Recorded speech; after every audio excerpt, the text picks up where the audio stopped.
প্রথম সার দেওয়া হয়ে গেছে, ধানে যা যা দরকার ডিএপি, ইউরিয়া, পটাশ সব দিয়ে দিয়েছে। এবার ব্যাস কাজ শেষ। এরকমই ভাবে বেশিরভাগ চাষিরা। আর এটাই হচ্ছে কারণ কম উৎপাদন পাওয়ার, কারণ একবার সার দিয়ে আপনারা যে ফলনের আশা রেখেছেন সেটা পাওয়া অসম্ভব। তাই যদি ধানে মনের মতো ফলন পেতে চান তাহলে শুধু একবার নয়, আপনাকে 3 বার সার দিতে হবে, সেটাও আবার সঠিক সময়। তাই আজকের এই ভিডিওটা আপনাদের সবার জন্য খুব গুরুত্বপূর্ণ, কারণ আজকের এই ভিডিওতে আমি আপনাকে জানাবো প্রথম, দ্বিতীয়, তৃতীয় সার নিয়ে। সাথে জানাবো কোন সার দেবেন, কত পরিমাণে দেবেন, আর সবথেকে গুরুত্বপূর্ণ এই 3টে সার দেওয়ার সঠিক সময় কি হবে। তাই ভিডিওটা শেষ অবধি অবশ্যই দেখবেন।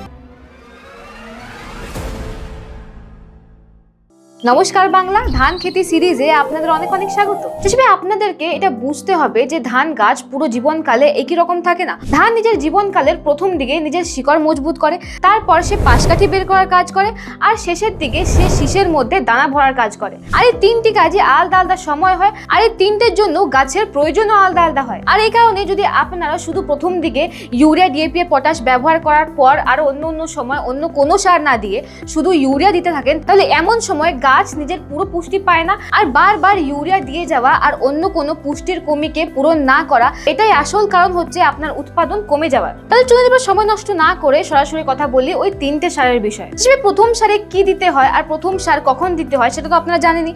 প্রথম সার দিতে হয় কাড়া তৈরি করার সময়। আর এখানে প্রথম জিনিস কি দিতে হয়? ডিএপি। ডিএপিতে থাকে 46% ফসফরাস, কারণ এই ডিএপি হচ্ছে একটা ইমোবাইল নিউট্রিয়েন্ট। মানে ডিএপি সারকে আপনারা যে জায়গাতে ফেলবেন এটা ওখানেই থেকে যায়, ওখান থেকে বেশি নড়াচড়া করে না।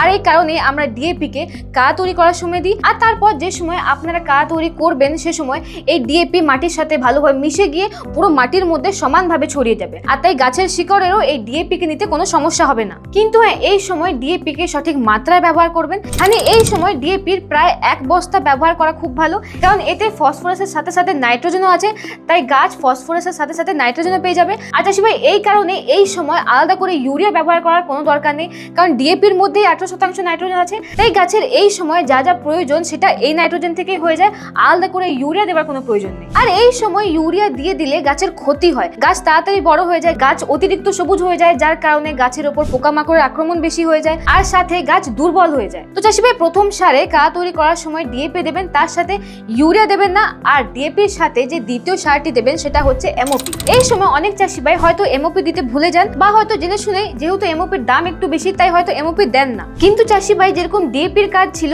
গাছের শিকড় মজবুত করা, সেরকমই এই এমওপি আপনার গাছের ওপর যেসব চাপ সৃষ্টি হয় সেই চাপের হাত থেকে এই এমওপি বাঁচায়। তার সাথে সাথে গাছের মধ্যে রোগ প্রতিরোধ ক্ষমতাও বাড়ায়। তাই রোপণের আগে 1 বস্তায় ডিএপির সাথে 8 বস্তায় এই পটাশকেও মেশাবেন, আর বাকি 8 বস্তা পটাশ কখন দেবেন সেটা আমরা ভিডিওতে আগে জানাবো। এবার চাষি ভাই, এখানে একটা কথা বুঝুন যে আমি যে 3টে সারের কথা বলছি তার মধ্যে প্রথম সারের মধ্যে 2টো ভাগ আছে। মানে প্রথম সারের প্রথম ভাগের সারগুলো আপনি দিয়ে দিলেন কাড়া তৈরি করার সময়। এবারে প্রথম সারের এই দ্বিতীয় ভাগে আপনারা যে সারগুলো প্রয়োগ করবেন সেটা হচ্ছে রোপণ করার প্রায় 20 থেকে 25 দিন পর। চাষি এই সময় মানে রোপণের 20 থেকে 25 দিনের ভেতরে এই সময় আপনারা প্রথম যে জিনিসটা ব্যবহার করবেন সেটা হচ্ছে 8 বস্তা ইউরিয়া। কারণ এই সময় গাছ বাড়ার চেষ্টা করে, গাছের মধ্যে পাশকাঠি বার হওয়া শুরু হয়, তাই এই সময় গাছের ইউরিয়া খুব প্রয়োজন হয়, আর গাছ খুব তাড়াতাড়ি ইউরিয়াও টেনে নিতে পারে, তাই এই সময় ইউরিয়া দেবেন। আর চাষি ভাই, এই সময় আপনারা ইউরিয়ার সাথে যে দ্বিতীয় জিনিসটা মেশাবেন সেটা হচ্ছে জিঙ্ক সালফেট মনোহাইড্রেট 33%। কারণ এমনিতেও ভারতের অধিকাংশ জমিতে জিঙ্কের কমি আছে। আর তার সাথে সাথে ধানে এই সময় একটা সমস্যা দেখা যায়, যেটা হচ্ছে পাতা হলুদ হয়ে যাওয়া, যাকে আমরা খয়রা রোগও বলি। আর যদি এই সময় গাছের পাতা হলুদ হয়ে যায় তাহলে এর সরাসরি প্রভাব পড়বে আপনার গাছের পাশকাঠির সংখ্যায়। তাই এই সমস্যাকে দূর করতে আপনাকে এই সময় ইউরিয়ার সাথে জিঙ্কে প্রয়োগ করতে হবে। কিন্তু হ্যাঁ, এর সঠিক মাত্রা মনে রাখবেন, যেটা হচ্ছে 4 থেকে 5 কেজি প্রতি একর। আর হ্যাঁ, এই সময় আরেকটা খুব গুরুত্বপূর্ণ কথা মনে রাখবেন যে ডিএপি কে জিঙ্কের সাথে মেশাবেন না, কারণ ডিএপি আর জিঙ্ক একসাথে মেশালে এরা একসাথে কাজ করতে পারে না। তাই সবসময় মনে রাখবেন ডিএপি কাড়া তৈরি করার সময় আর ডিএপি ব্যবহার করার প্রায় 20 থেকে 25 দিন পর জিঙ্ক ব্যবহার করবেন। আর হ্যাঁ, এই সময় এই দুটো সারের সাথে আরেকটা সার মেশাবেন, যেটাকে বেশিরভাগ চাষিরা ধানের জন্য হিরো প্রোডাক্ট বলে, যার নাম হচ্ছে কার্টেনি অ্যাক্টিভেটেড হিউমিক প্লাস ফুলবিক অ্যাসিড 98। আর চাষিরা এই সারটিকে ধানে এত বেশি পছন্দ এই কারণে করেন, কারণ এর কাজ হচ্ছে গাছের মধ্যে সাদা শিকড়কে তৈরি করা। আর সাদা শিকড়ের কাজ কি? গাছের মধ্যে বেশি পরিমাণে পুষ্টি আর জল টেনে আনা। তাই আপনার গাছে বৃদ্ধিকে দুগুণ করার কাজ, সাথে আপনার গাছের মধ্যে পাশকাঠির সংখ্যা বাড়ানোর কাজ এই হিউমিক অ্যাসিডই করে। আর হ্যাঁ চাষি ভাই, সাথে যদি এই সময় আপনারা নিজের ফসলে মাজরা অথবা পাতা মোড়ানো পোকার আক্রমণ দেখছেন, তাহলে এই সময়ের জন্য সবথেকে বেস্ট যে কীটনাশকটি রয়েছে সেটা হচ্ছে কার্টিয়ানি ফ্যান্টাস্টিক, যার মধ্যে টেকনিক্যাল রয়েছে ক্লোরঅ্যান্ট্রোপিনল 0.4%।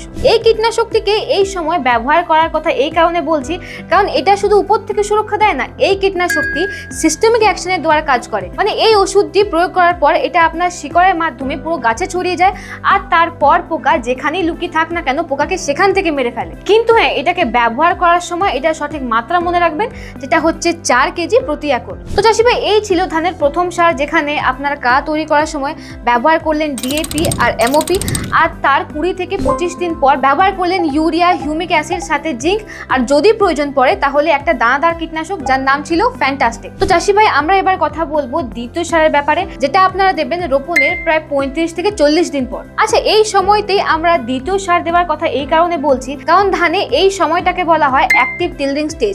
মানে ধানে এই সময় যে মূল কাজটি হয় সেটা হচ্ছে বেশি পরিমাণে পাশকাঠি বার করা। চাষি ভাই, আপনারা প্রথম সারে যা যা সার ব্যবহার করেছেন, গাছ এতদিন সেসব সার নিয়ে কাজ চালিয়েছে, এতদিন গাছে যতটা খাবার দরকার ছিল সেটা গাছ সেসব সারকে ব্যবহার করে কাজ চালিয়েছে, তাই গাছের এই সময় আরো বেশি শক্তির দরকার হয়। আর যেহেতু গাছ এই সময় এত একটা গুরুত্বপূর্ণ কাজ করছে, তাই এই জন্য এই সময় গাছের বেশি খাদ্যও দরকার। আর তাই চাষি ভাই, এই সময় যে প্রথম সারটি আপনি ব্যবহার করবেন সেটা হচ্ছে ইউরিয়া, প্রতি একরের জন্য প্রায় 30 থেকে 35 কেজি। আর তার সাথে আপনারা যদি প্রথম সারে হিউমিক অ্যাসিড ব্যবহার করে না থাকেন, তাহলে হিউমিক অ্যাসিডের যে কত উপকারিতা আমি আপনাকে আগেই জানালাম, তাই এই সময় আপনারা 2 কেজি প্রতি একর হিউমিক অ্যাসিডও ব্যবহার করবেন। কিন্তু এই সময় একটা কথা মনে রাখবেন, যে যেন ইউরিয়া দেওয়ার সময় আপনার জমিতে 1 থেকে 2 ইঞ্চির বেশি জল না হয়।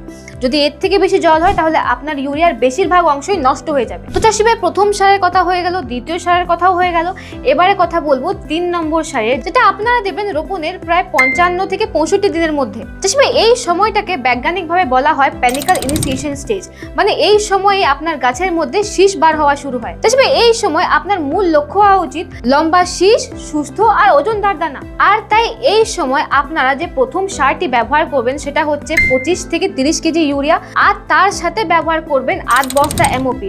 আপনার 8 বস্তা এমওপি রোপণের আগে ব্যবহার করেছিলেন কাদা তৈরি করার সময়, আর যে 8 বস্তা রয়ে গেছিল সেটা ব্যবহার করবেন এখন ইউরিয়ার সাথে। দেখুন, পটাশের কাজই হচ্ছে ফলন ভালো করা, মানে আপনার শীষের মধ্যে যে দানাটি ভরছে তার ওজন ভালো করা, তার আকার ভালো করা। আর তার সাথে সাথে আমি আগেই বললাম যে এই পটাশ আপনার গাছকে চাপের হাত থেকেও বাঁচায়, আর তার সাথে আপনার গাছের মধ্যে রোদ প্রতিরোধ ক্ষমতাও বাড়ায়। তাই চাষি ভাই, এই সময় ইউরিয়ার সাথে পটাশও দেওয়া খুব জরুরি। আর এই ভুলটাই অনেক চাষি ভাই এই সময় করেন, তারা এই সময় তো শুধু ইউরিয়া দিয়ে কাজ চালিয়ে দেন, পটাশ ব্যবহার করেন না। তাই তাদেরকে বলছি, যদি ভালো উৎপাদন পেতে হয় তাহলে ইউরিয়ার সাথে পটাশ একদমই মিস করবেন না। তো চাষি ভাই, 3টে সারের সব কথা হয়ে গেল।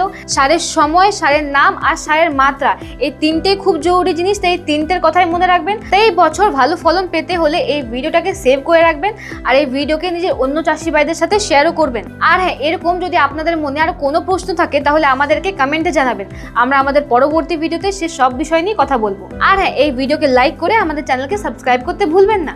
দেখা হচ্ছে পরের ভিডিওতে। ধন্যবাদ।